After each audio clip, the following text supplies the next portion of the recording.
Alors salut, c'est Quentin. Dans cette vidéo, je vais te présenter comment créer un scrapper LinkedIn en utilisant deux logiciels. On va utiliser make.com et on va utiliser Apify, qui est un logiciel tierce qui nous permet de récupérer des API de scrapper. Donc on aura des scrappers spécifiques, tels que ceux pour LinkedIn, ceux pour Instagram, ceux pour Twitter, ceux pour Google Maps. Donc on se retrouve directement sur Apify. Vous pouvez créer un compte gratuitement. Puis on va aller dans Store. On va chercher le scrapper qu'on aimerait réutiliser, donc en l'occurrence LinkedIn. Je vais choisir de scraper les posts LinkedIn. Vous voyez qu'effectivement, le scrapper est payant. Donc comme je vous l'ai dit, je n'ai absolument pas d'affiliation. Une fois qu'on est sur le scrapper, on va rajouter les cookies. Donc ça va être les cookies de votre compte LinkedIn. Pour faire cela, tac, je me retrouve sur mon profil LinkedIn. Je vais utiliser une extension gratuite qui s'appelle Cookie Editor. Okay, je vais faire export JSON pour exporter le JSON de mes cookies de mon profil LinkedIn. Donc une fois que c'est fait, je vais retourner sur Apify, CTRL A, CTRL V. Du coup, j'ai inséré mes cookies à l'intérieur du logiciel pour par la suite récupérer le JSON qu'il me fournit. Donc, on ne va pas oublier de mettre, bien sûr, les URL qu'on aimerait scraper. Donc pour l'exemple, j'ai mis l'URL de mon profil, mon propre profil LinkedIn que vous trouvez juste ici. Vous pouvez mettre autant d'URL que vous voulez. Okay. Une fois que c'est fait, du coup je récupère le JSON. Je vais créer un module make. Okay. Le module il s'appelle Run an Actor, c'est pour lancer l'acteur en question. Donc comme vous voyez, j'ai connecté mon compte Apify. Je choisis le bon acteur, bien sûr là c'est pas le bon.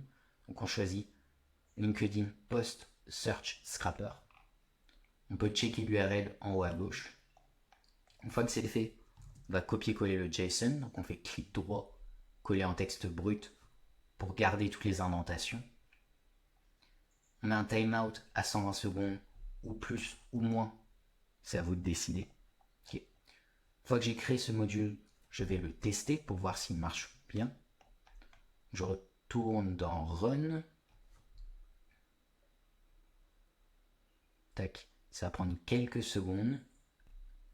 Donc on se retrouve sur le deuxième module make qu'on doit créer. On aura créé le premier pour lancer l'acteur et le deuxième pour récupérer les données fournies par le travail de l'acteur. Donc l'acteur étant tout simplement le scrapper.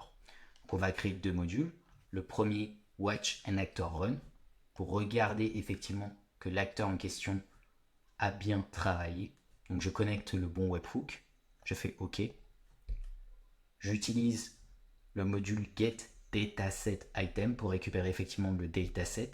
Donc on va insérer juste ici en tapant Dataset Item. Tac. Ensuite, je vais récupérer les données, je vais les insérer dans un spreadsheet que j'aurai créé. Vous faites sheet.io. Okay. J'ai tout simplement créé des colonnes telles que URL profil, URL post, contenu du post, réécriture, GPT. Donc effectivement, on peut recréer un module, prendre le texte qu'il a exporté au travers du module pour en faire ce qu'on veut avec un GPT, tel que réécrire une nouvelle variante. Donc une fois que c'est fait, je connecte effectivement mon module Add-row. Je connecte les bons URL, enfin les bonnes fields, excusez-moi. Tac, on va tester. On revient effectivement the actor timeout. Use existing data. Donc on va utiliser les données qui ont déjà été créées et on voit effectivement que ça devrait marcher. Et ça marche bien comme on le voit juste ici. On récupère l'URL de mon profil LinkedIn, l'URL du post en question et le contenu du post. Donc ensuite, on peut faire ce qu'on veut du contenu du post. Que ce soit comme je vous l'ai dit, par exemple, vous pouvez personnaliser vos emails, vous pouvez réécrire vos propres posts, vous pouvez entraîner par exemple un custom GPT pour par la suite créer du contenu plus simplement. Vous pouvez créer des modèles de machine learning, etc., etc. Donc si cette vidéo vous a plu, je vous laisse vous abonner. Je vais créer énormément de contenu autour des automatisations IA de Make et de RTW. Salut, c'était Quentin.